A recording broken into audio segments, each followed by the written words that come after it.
It was a beautiful summer afternoon in an upscale neighborhood in Atlanta, the kind of place where the streets are lined with mature trees and the houses are nothing short of stunning.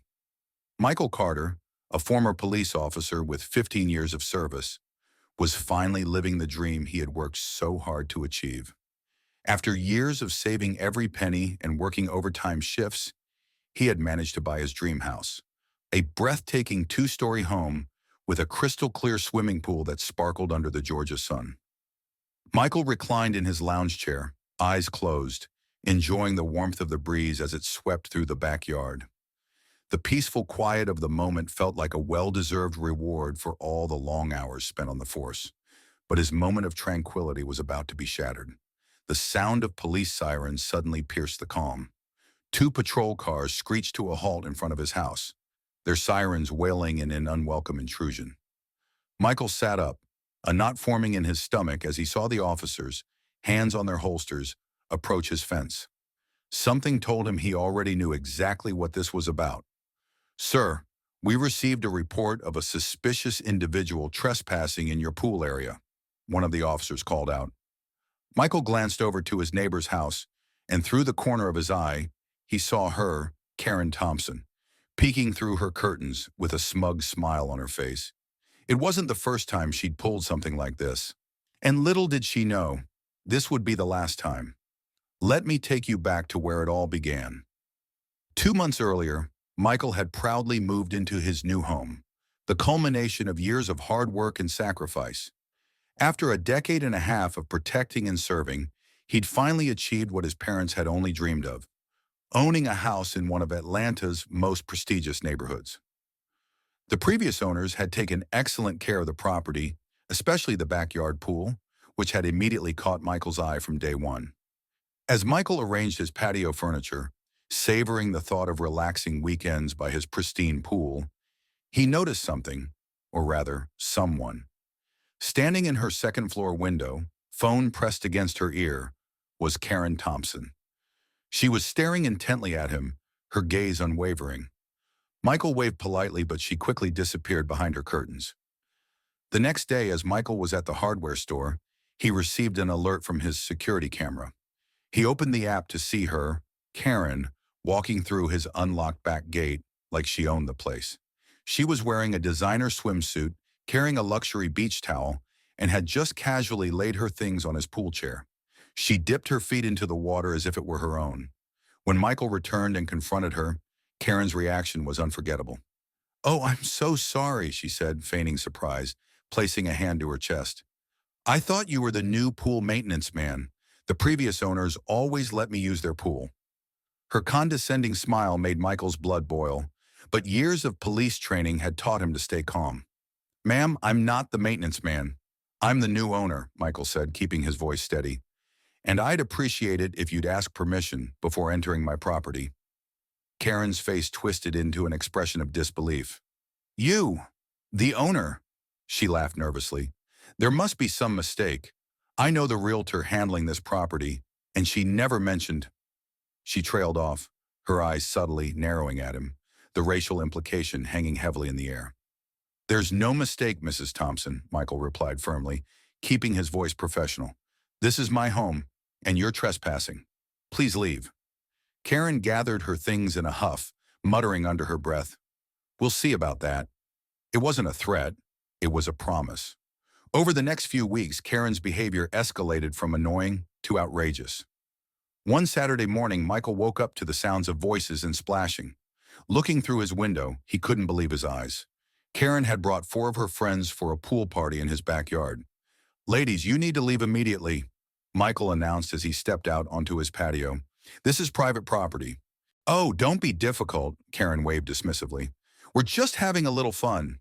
Besides, this pool barely gets any use." Her friends looked uncomfortable, but Karen reassured them. "She told us she had permission." One of them whispered quickly as they started gathering their things. Michael kept his composure, recalling his de-escalation training. "Mrs. Thompson, this is your final warning. The next time you trespass, I will call the police." Karen sneered, the last to leave. "Go ahead," she scoffed. "I know everyone at the precinct. My husband plays golf with Captain Richards." That afternoon, Michael installed security cameras. He'd learned from his years on the force to document everything. It was only a matter of time before Karen made her next move. Weeks passed and Karen's antics only grew bolder. Michael, however, was prepared. He had installed cameras and each new trespassing incident was documented meticulously. He kept calm, never losing his professional demeanor, but the situation was becoming more intolerable by the day. One Saturday, Michael had just returned from grocery shopping when he noticed something unbelievable. Through his kitchen window, he saw 8 women in his backyard, lounging by his pool, sipping wine and chatting like they owned the place. He stepped onto the patio, his voice firm and clear. "Everyone needs to leave right now. This is private property." Karen turned her head slowly, a look of mock surprise on her face. "Oh, don't be like that, Michael," she said. "We're just having a little gathering. You don't mind, do you?" "Yes, I do," Michael replied, his patience thinning. "This is private property and you're trespassing. You're all leaving." The women hesitated, looking to Karen for guidance, but Karen quickly assured them, "Oh, we have permission." "Michael is just being difficult," one of the women whispered. "She told us she had permission." "That's not true," Michael cut in. "This is your last warning. If you don't leave, I'll call the police." Karen rolled her eyes and stood up, waving her hand dismissively. "Go ahead," she sneered. "I know everyone at the precinct. My husband plays golf with Captain Richards." Michael stood his ground. He had no intention of backing down. His years of law enforcement experience had taught him to never give in to intimidation. The women all reluctantly started gathering their things. As they left, Karen muttered under her breath, "You'll regret this." Michael didn't let her words get to him, but he knew this wasn't the end. He quickly called the police, but by the time they arrived, the women were gone.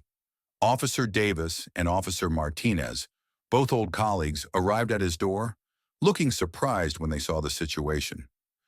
"Mike, long time no see." Officer Davis greeted him with a friendly smile before noticing the tense situation. His smile faltered. "What's going on?" Michael gestured to Karen, who was standing by the gate, a scowl on her face. "She and her friends were trespassing in my backyard, using my pool without permission. I've warned her multiple times." Officer Martinez, a no-nonsense type, immediately assessed the situation. "Michael's one of our best officers," he said, directing his words to Karen.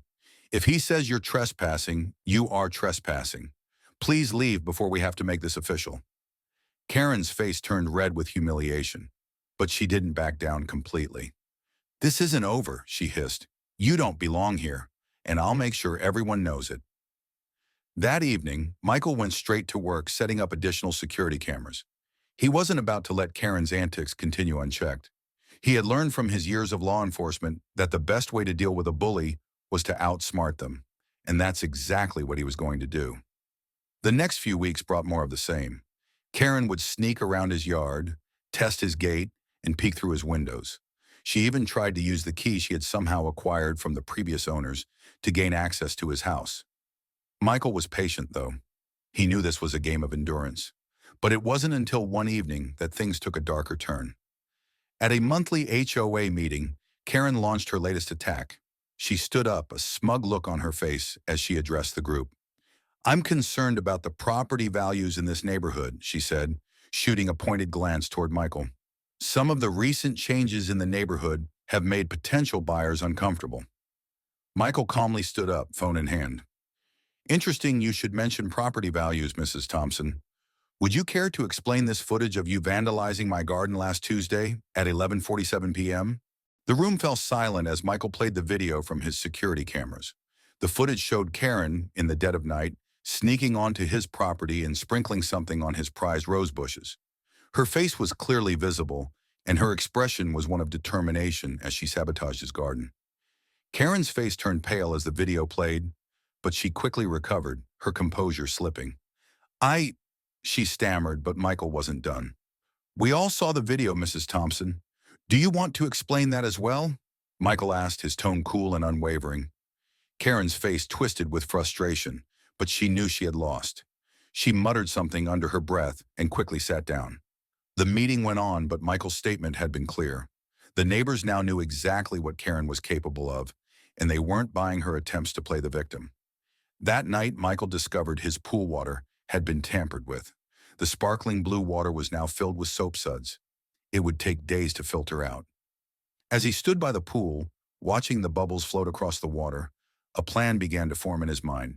If Karen wanted to play games with his pool, maybe it was time for him to give her exactly what she wanted, with a little twist. But Michael wasn't going to confront her directly. No, sometimes the best revenge wasn't about fighting fire with fire. Sometimes it was about giving someone a lesson in karma, a lesson that was perfectly legal, completely harmless, and most importantly, unforgettable. The next step would require precision, careful planning, and a dash of creativity. Michael was ready. The weekend Karen had been planning for her next pool party arrived. Word had already spread through the neighborhood grapevine that she was once again scheming to take advantage of Michael's hospitality without his permission. This time, however, Michael had a plan that would make her think twice about ever crossing him again. The night before her party, Michael went to work. He'd done his research on pool maintenance chemicals and found something perfectly safe and legal: a non-toxic dye used by professional pool maintenance companies to detect leaks.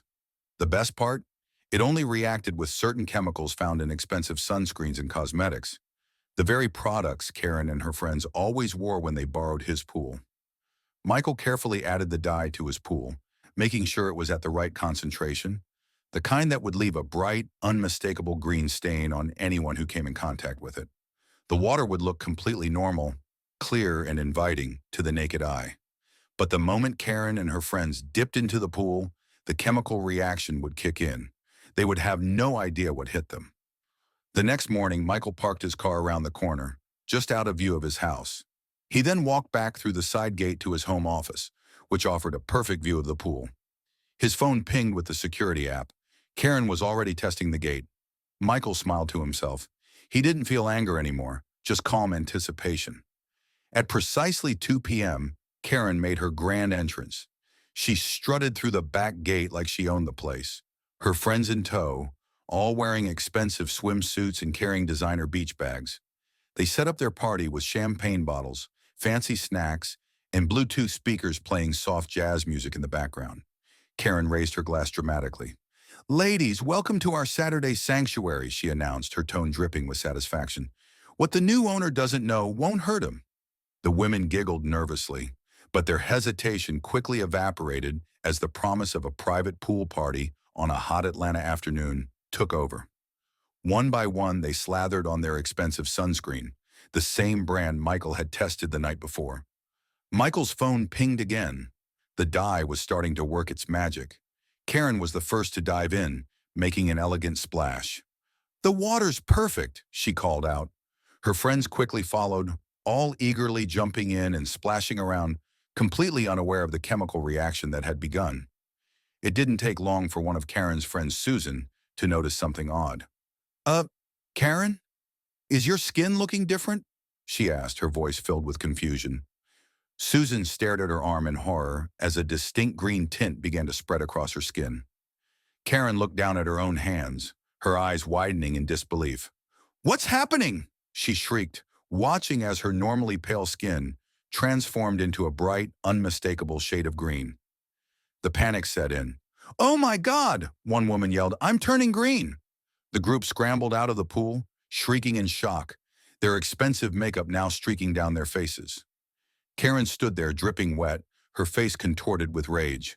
"This was deliberate," she spat, glaring around wildly. "Who did this to us?" That's when she noticed the small red light blinking on one of the security cameras. The women's frantic scramble through the neighborhood was captured in glorious high definition. The video hit social media like wildfire, edited perfectly by Michael to show the progression of Karen's trespassing incidents, leading up to her green-tinted disaster. The video was set to the jazzy background music they had been playing. It went viral within hours. Local news stations picked up the story. "Trespassing, Karen gets green with envy" became the trending headline. The footage showed Karen's repeated intrusions, her attempts to sabotage Michael's property, and finally her embarrassing mint green transformation. The comment section exploded. People shared their own Karen stories, and the video spread even faster. The real estate agency representing Karen quickly released a statement. "We pride ourselves on respect for property rights. The actions shown in the video do not reflect our company's values." The neighborhood Facebook page flooded with comments and support for Michael. People who had previously stayed silent during Karen's campaign against him suddenly found their voices. "She did the same thing to the Johnsons last year," one neighbor pointed out. "Remember when she reported their Christmas decorations to the HOA for being too ethnic?" Michael didn't need to say a word. His plan had worked perfectly, and Karen's reputation was irreparably damaged. Even Karen's own friends began distancing themselves from her, some still sporting faint green tints on their skin. Karen's final attempt at damage control came when she tried to explain herself in a video. "I was just trying to maintain community standards," she insisted, her green face glowing under the camera lights. The video only went viral for all the wrong reasons. She became a laughingstock. Eventually, Karen moved out. Her house went up for sale, and the neighborhood dynamic shifted dramatically. The community, once tense and divided, had come together. Michael, whose pool had been the source of so much strife, was now the heart of the neighborhood. He hosted BBQs, birthday parties, and weekend poolside gatherings, with neighbors coming together to enjoy the space. Michael's pool had gone from being a symbol of entitlement and bullying to a symbol of standing up for what's right, of handling adversity with dignity and grace. The lesson from the story: sometimes the best way to deal with entitled behavior isn't to stoop to the same level of pettiness. It's to rise above it. Michael didn't engage in petty revenge or direct confrontation. Instead, he used his knowledge, patience, and a little creativity to teach Karen a lesson that would stick with her far longer than any petty conflict could. The lesson here is that standing up for yourself with dignity and grace can bring about the most satisfying kind of justice. Rather than resorting to direct confrontation, sometimes it's more powerful to let karma take its course. Whether it's dealing with a neighbor like Karen or any other challenging person in your life, remember that your response can shape not only your own experience, but the dynamic of the entire community around you.